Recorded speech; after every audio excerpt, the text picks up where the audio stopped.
May 7th, 2025. Let Us Choose a Pope for the Kingdom of God by Father Pablo Martin. Dear brothers, let us realize the tragic reality that the Church and the world are living, a reality of which we are a part and which we must endure.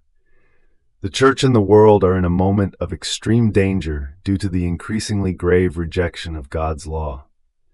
Louisa writes in the second volume, August 31st, 1899, "This morning my beloved Jesus took me outside of myself and showed me the decline of religion among men and the preparations for war. I said to him, 'Ah, Lord, in what state the world finds itself in these times, as far as religion is concerned, is enough to make one weep. It seems that the world no longer recognizes what ennobles man and makes him aspire to an eternal end. But what makes one weep even more is that the ignorance of religion comes from those who call themselves religious, who should give their lives to defend it and revive it.'" My daughter, this is the reason why man lives like a beast, because he has lost religion. But sadder times will come for man, due to the blindness into which he has plunged himself, so much so that I feel my heart suffocating at the sight of him. But the blood that I will cause to be shed from all kinds of people, laymen and religious alike, will revive this holy religion, will water the remnant of the savage people that remain, and civilizing them anew, will restore their nobility. Therefore, it is necessary that blood be shed and that even the churches be almost destroyed, so that they may regain their original luster and splendor. As you can see, it seems written precisely for these days, and whoever is horrified reading or hearing these things should feel even greater horror at the causes, that is, the ignorance and rejection of God's law of sin. All the attention of the people these days is concentrated on the conclave of the cardinals who must elect a new pope, and there is a great debate, a great noise that serves only to foster divisions and confusion. The servant of God Don Dolindo Ruotolo, on the occasion of the conclave in which Pope John XXIII was elected, wrote a letter in which he said, "Today, every Christian can be an elector of the Pope by asking and imploring the full intervention of the Holy Spirit without human shadows. You who have an active part in the Church of Jesus have an even greater obligation to be electors of the Pope with your prayers and penances." With this conclave, the problem is not so much who will be elected as Vicar of Christ and successor of St. Peter, but the truth concerning the Church in so many aspects. It is in serious danger of continuing down the path of a falsification that would adapt it more and more to the world and to the project of Satan and his collaborators.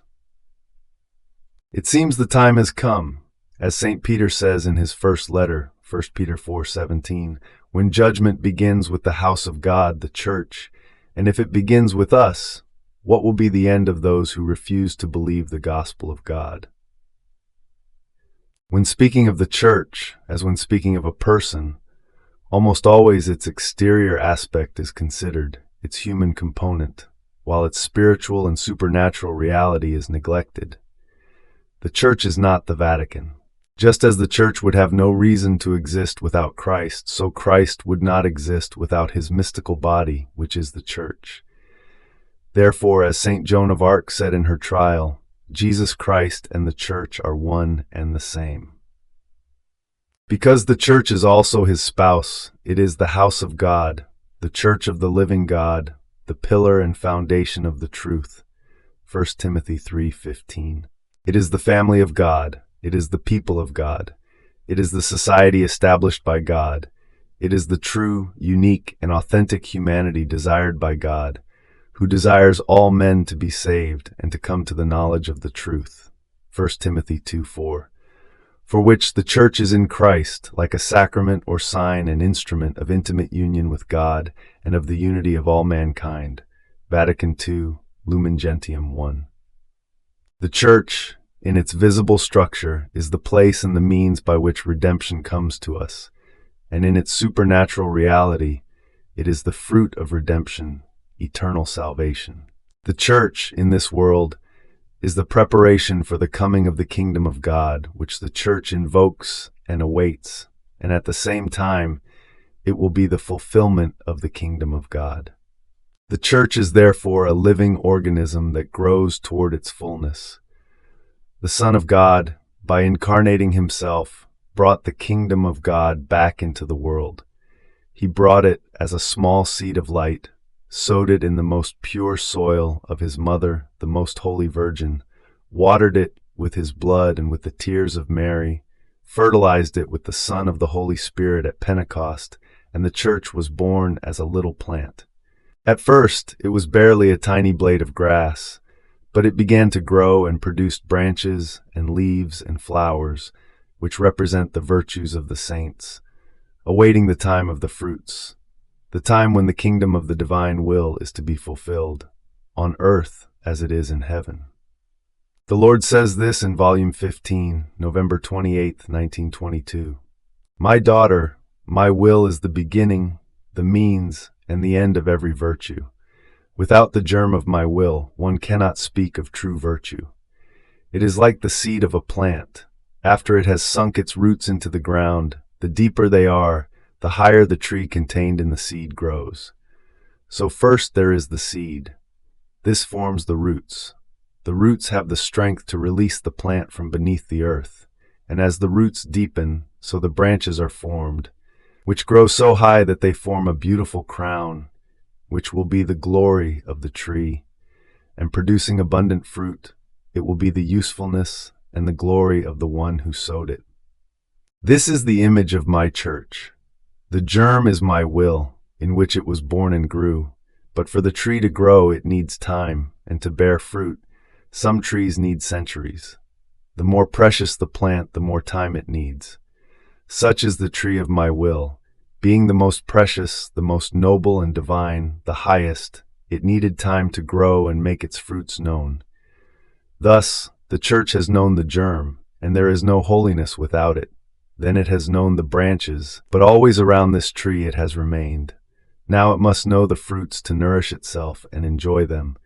And this will be all my glory and my crown, and of all the virtues and of the whole church.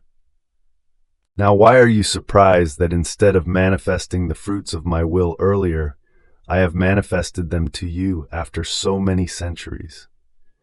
If the tree had not yet been formed, how could I make the fruits known? All things are like this. If a king is to be made, he is not crowned unless the kingdom, the army, the ministers, and the palace are first formed. Only then is he crowned. And if one wanted to crown him without forming the kingdom, the army, etc., he would be a mock king. Now my will was to be the crown of all and the fulfillment of my glory on the part of the creature, because only in my will can I say, all is fulfilled, and I, seeing all that I want fulfilled in it, not only make the fruits known, but nourish it and make its height surpass all. Therefore, dear brothers, the Lord is waiting for his kingdom to be sufficiently formed in us so that he may present himself as the king and celebrate his triumph. And it has already been 100 years since the church gave him the green light for his return. Luke 19, verse 15. Having instituted the feast of Christ the King in 1925. The Lord had said to Peter, and in him to his successors, Simon, Simon, behold, Satan has demanded to sift you like wheat, but I have prayed for you, that your faith may not fail. And when you have turned again, strengthen your brothers. Luke 22, 31-32. Therefore, I believe that a great and most important task awaits the future new pope, to be once again the vicar of Christ, who not only halts the worldly and modernist drift of the church, correcting and repairing all the damage caused by that smoke of Satan that has entered it, as Pope Paul VI denounced as early as 1970, but above all, he must know and make known the fruits of the tree of the church, that is, the divine will as life, to nourish himself on them and taste them, as the Lord says. Only then, I am convinced, will the little daughter of the divine will be recognized and glorified. She in her appeal says, Therefore, if you wish to know it, read these pages. In them you will find the balm for the wounds that our human will has cruelly inflicted upon us, the new holy divine air, the new holy celestial life. You will feel heaven in your soul, you will see new horizons, new suns, and often you will encounter Jesus with his face wet with tears because he wants to give you his will. He weeps because he wants to see you happy, but seeing you unhappy, he sobs, sighs, prays for the happiness of his children. And while he asks for your will to take away your unhappiness, he offers his own as confirmation of the gift of his kingdom. Therefore, I address all, and I make this appeal together with Jesus, with his very tears, with his burning sighs, with his heart that burns because he wants to give his fiat. From the fiat we came forth. It gave us life. It is just, it is our obligation and duty that we return to it, to our dear and endless inheritance.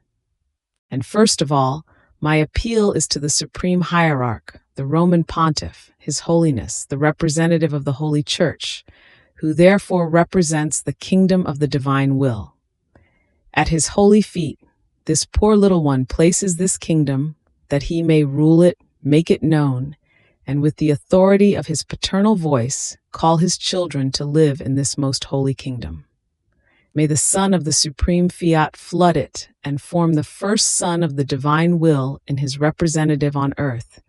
By forming its first life in him who is the head of all, may it pour forth its endless rays throughout the world, and eclipsing all with its light, may it form one flock and one shepherd. The second appeal I make to all priests. Prostrate at the feet of each one, I beg, I implore them to take an interest in knowing the divine will.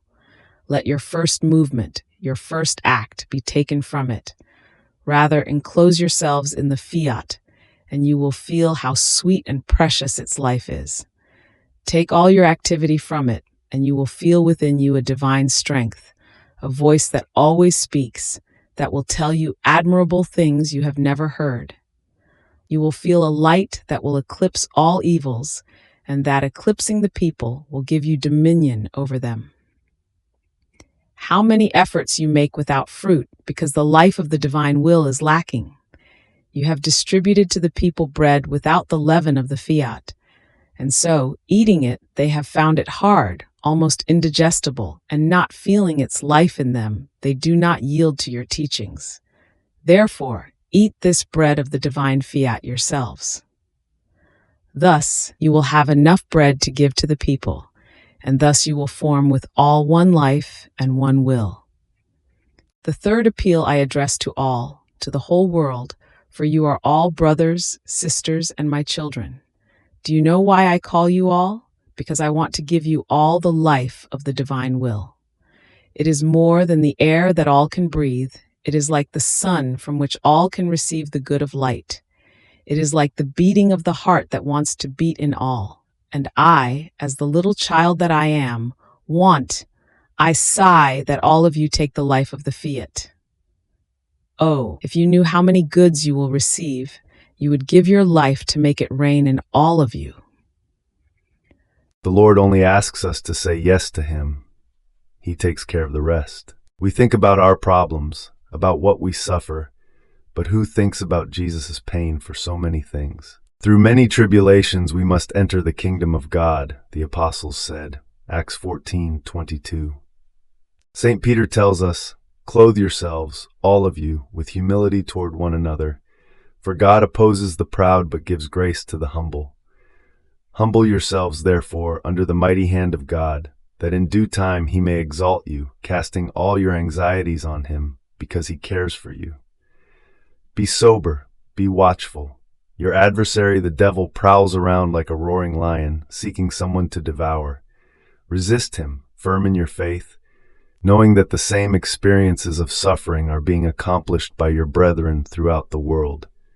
1 Peter 5:5-9.